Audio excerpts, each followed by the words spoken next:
problema kay ginbayaan hanuyab niya hiana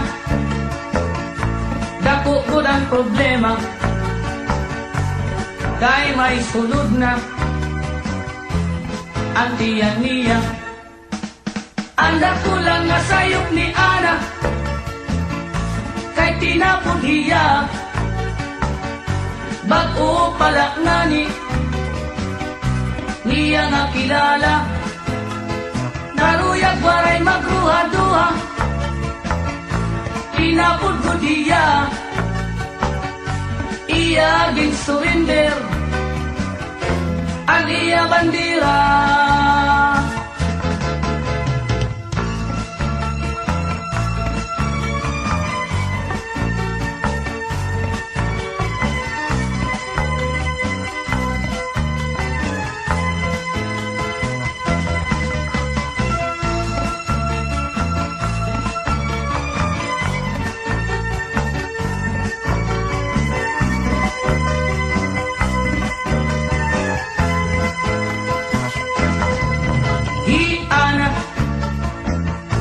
Nahigabaan na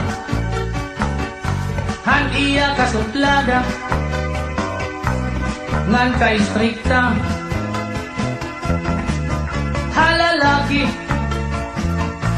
mapili pahiya salit ang resulta iway lugod hiya. Anda ko lang nga sayop ni Ana kay tinapod hiya bag-o palak nani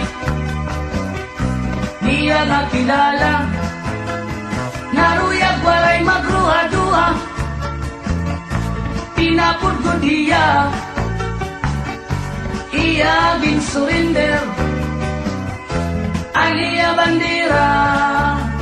Bisan nanon mo pagbasol Ana ayuri ka na waray ka mahihimo kay nahinabo na sanglit karawatan nalaana ayaw nan aringasa kay an kapalara